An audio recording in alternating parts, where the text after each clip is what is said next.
గత జగన్ ప్రభుత్వ హయాంలో పెట్టుబడిదారులు ఏపీ నుంచి పారిపోయారని మంత్రి కొలుసు పార్థసారథి విమర్శించారు. విద్యా విధానం పటిష్టపరిచేందుకు విద్యార్థులకు స్కిల్ డెవలప్మెంట్ చేస్తున్నామని అన్నారు. స్త్రీశక్తి ద్వారా మహిళల సర్వతోముఖాభివృద్ధి సాధ్యమని అన్నారు. మహిళలను అవమానపరిచేలా వైసీపీ నేతలు వ్యవహరిస్తున్నారని ధ్వజమెత్తారు. దేశ అత్యున్నత న్యాయస్థానంలో చాలా మంది వైసీపీ నేతలకు బెయిల్ దొరకడం లేదని చెప్పారు. ఇవాళ శనివారం అమరావతిలో మంత్రి కొలుసు పార్థసారథి మీడియాతో మాట్లాడారు. కేవలం ఓ వ్యక్తికి బెయిల్ దొరికితేనే అంతా బాగున్నట్లుగా వైసీపీ నేతలు ప్రవర్తించడం హాస్యాస్పదంగా ఉందని విమర్శించారు. కూటమి సర్కార్ ఏడాది పాలనలో తమకు సహకరించిన ప్రతి ఒక్కరికీ ధన్యవాదాలు తెలిపారు. సూపర్ 6 పథకాలను ఏడాది పాలనలో అమలు చేశామని ఉద్ఘాటించారు మంత్రి కొలుసు పార్థసారథి. తల్లికి వందనం పథకాన్ని ప్రపంచంలో ఇంత పెద్ద ఎత్తున ఎవరూ అమలు చేయలేదని మంత్రి కొలుసు పార్థసారథి వెల్లడించారు.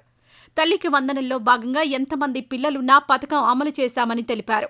వైసీపీ అమ్మఒడికి 15,000 ఇస్తామని చెప్పిందని, పిల్లలందరికీ ఇస్తామని చెప్పి ఒక్కరికే ఇచ్చిందని గుర్తు చేశారు. ప్రతిపక్షం బాధ్యతారాహిత్యంగా వ్యవహరిస్తోందని మండిపడ్డారు. అసెంబ్లీకి రాని ప్రతిపక్ష పార్టీ దేశంలో కేవలం వైసీపీనేనని విమర్శలు చేశారు. తల్లికి వందనంలో 2,000 మంత్రి నారా లోకేష్ జేబులో వేసుకుంటున్నారని వైసీపీ నేతలు అన్నారని, ఈ విషయంలో లోకేష్ సవాలుకి సిద్ధమా అంటే వారు పారిపోతున్నారని ఎద్దేవా చేశారు. 34,000 కోట్లు ఏడాదిలో పెన్షన్ కింద ఇచ్చామని చెప్పారు. వైసీపీ హయాంలో ఏ పథకాలు ఇచ్చారో తెలుసుకోవాలని అన్నారు.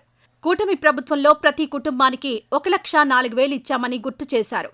జగన్ హయాంలో కేవలం 64,000 మాత్రమే ఇచ్చారని, పిల్లల భవిష్యత్తు గురించి ఆలోచించారా అని మంత్రి పార్థసారథి ప్రశ్నించారు. కూటమి పాలనలో తల్లికి వందనం, ఫీజు రియంబర్స్మెంట్ ఇస్తున్నాం. మా ప్రభుత్వంలో పిల్లలను చదివించి వాళ్లకు ఉద్యోగాలిచ్చేలా చర్యలు తీసుకుంటున్నాం. సూపర్ 6 పథకాలు అమలు చేస్తున్నాం. మేము సామాన్యులను ఎక్కడా కేసులు పెట్టి వేధించలేదు. గత వైసీపీ ప్రభుత్వం అవగాహన రాహిత్యంతో పనిచేసింది. కూటమి పాలనలో 20 లక్షల ఉద్యోగాలివ్వాలని నిర్ణయం తీసుకున్నాం. పిల్లలకు మంచి భవిష్యత్ ఇస్తాం. ఆ 2,000 రూపాయలను పాఠశాలలకు ఇన్ఫ్రాస్ట్రక్చర్ కోసం ఖర్చు చేస్తాం. అశోక్ లేలాండ్, అమర్ రాజా లాంటి సంస్థలు ఏపీ నుంచి వెళ్లిపోయాయి. గత జగన్ ప్రభుత్వంలో చేసిన 10 లక్షల కోట్ల అప్పులకు మా ప్రభుత్వంలో వడ్డీలకే 1,000 కోట్లు చెల్లిస్తున్నాం. పోలవరాన్ని ధ్వంసం చేశారు. అమరావతి రాజధాని అని 3 రాజధానులను చట్టం చేసిందే వైసీపీ. పోలవరం ప్రాజెక్టు 2027లోగా పూర్తి చేస్తాం.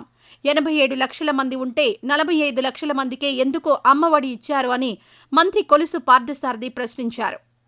ఈ వీడియో నచ్చితే లైక్ చేయండి. అలాగే మా ఛానల్ని ఫస్ట్ టైం కనుక చూస్తున్నట్టయితే ఇప్పుడే సబ్స్క్రైబ్ చేసుకుని పక్కనే ఉన్న గంట సింబల్ని యాక్టివేట్ చేసుకోండి. అప్పుడే మేము పెట్టే ప్రతి వీడియో మీకు నోటిఫికేషన్గా వస్తుంది. అలాగే ఈ వీడియో పూర్తిగా చూసినందుకు ధన్యవాదాలు.